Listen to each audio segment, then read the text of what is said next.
चलो कोई बात नहीं करेगा। देखो हम लोग जो ये चैप्टर पढ़ रहे थे सांस सांस में बांस, ठीक है।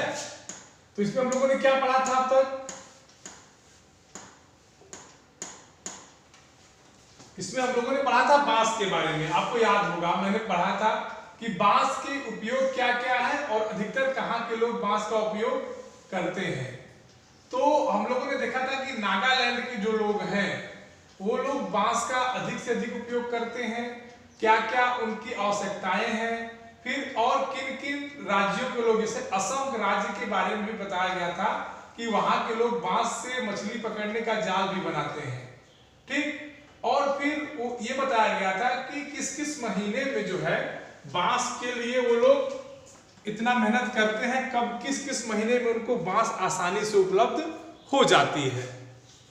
यहां तक हमने पढ़ लिया था। और बांस किस प्रकार के बांस जो है प्रयोग में लाए जाते हैं और किस प्रकार के बांसों को वो कैसे प्रयोग करते हैं, कैसे छीलते हैं, कैसे कुशल कारीगर के हाथ में बांस का उपयोग होता है, इन सब चीजों को हम लोगों ने पिछली क्लास में जाना है।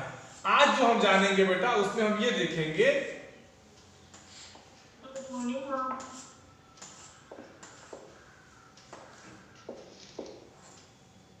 आज हम देखेंगे कि उस बांस का उपयोग जो कुशल कारीगर है ये कैसे बनाता है। देखो टोकरी बनाने में बांस का क्या उपयोग है, तो इसी चीज को लेखक आगे लिखता है कि टोकरी बनाने से पहले खपच्चियों को चिकना बनाना बहुत जरूरी है या फिर दाव काम आता है।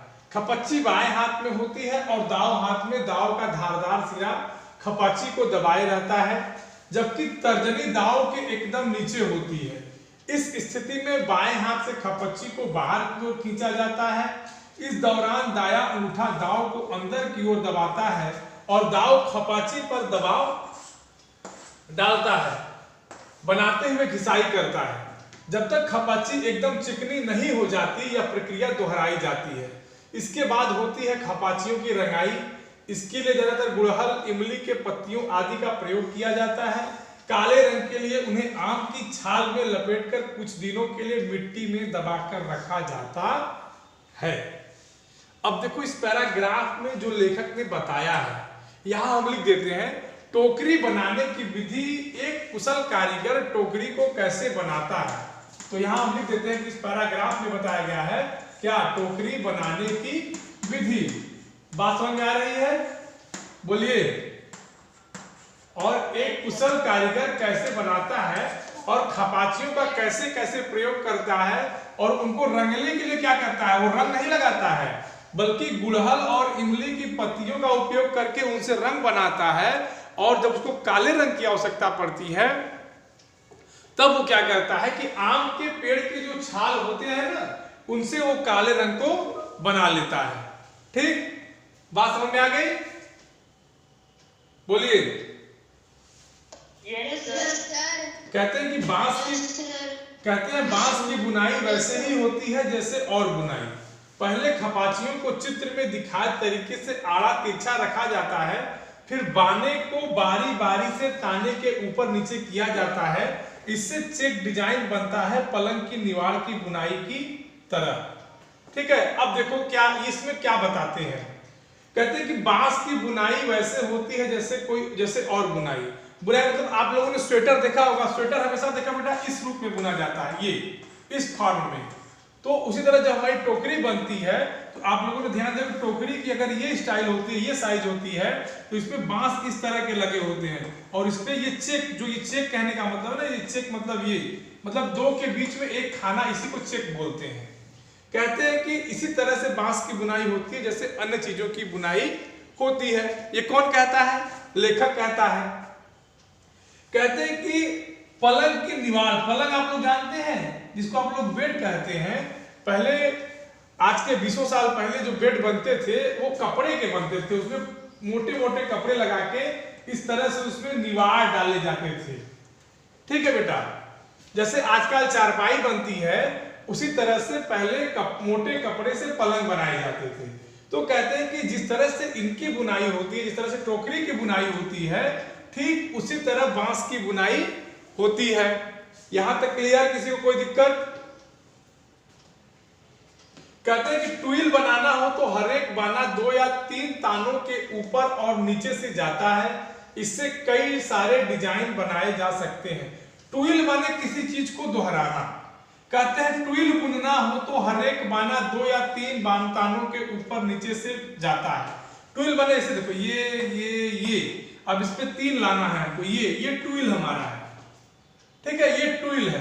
कहते हैं कि ट्विल बुनना हो तो हर एक ताना 2-3 तानों के ऊपर के नीचे से, अब देखो 1 2 3 1 2 3, तो एक एक ताने के ऊपर से ये जो खपाची रहेगी बांस की वो जाएगी, और इससे हम चाहे तो कोई डिजाइन बना सकते हैं।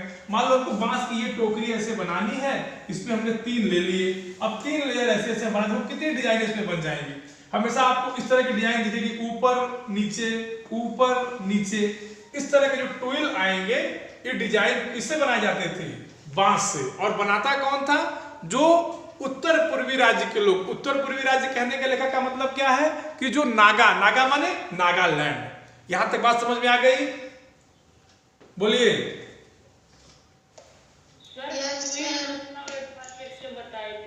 क्या बेटा? ट्विल बेटा, ट्विल एक प्रकार की डिजाइन, लिख लो, एक प्रकार की डिजाइन हम लिख देते हैं, इसको आप लोग नोट कर लीजिएगा। ट्विल एक प्रकार की डिजाइन होती है, ठीक है। अब देखो, कहते हैं कि टोकरी के सिरे पर खपाचियों को या तो चोटी की तरह गूंथ लिया जाता है, समझ गए, या फिर कटे सिरों को नीचे की ओर मोड़कर फंसा दिया जाता है। हमारी टोकरी तैयार, ठीक है। बोलिए, यहां तक समझ में आया?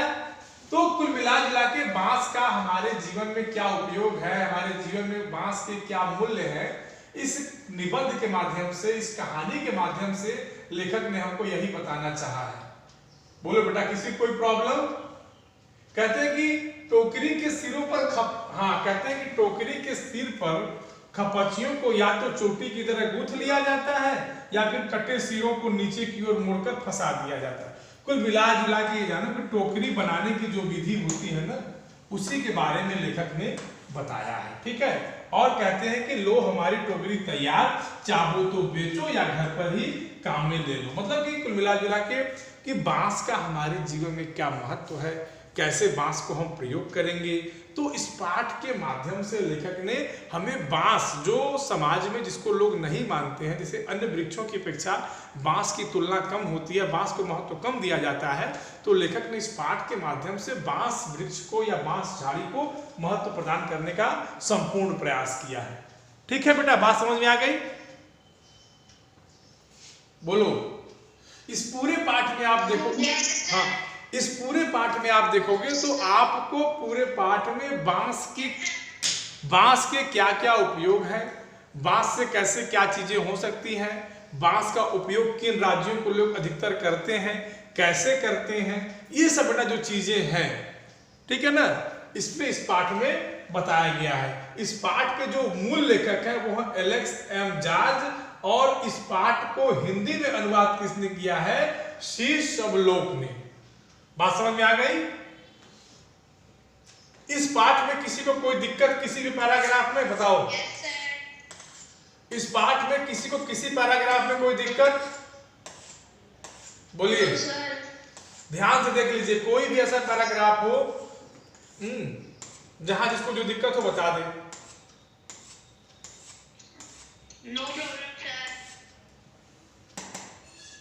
ध्यान से बेटा पूछना, केवल ये जबरदस्ती नो प्रॉब्लम नहीं।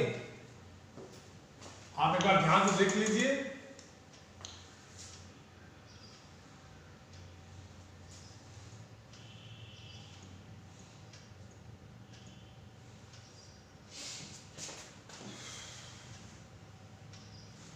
और जिसको जो प्रॉब्लम हो कुछ, इस पाठ के प्रश्न उत्तर देख लेते हैं एक दो।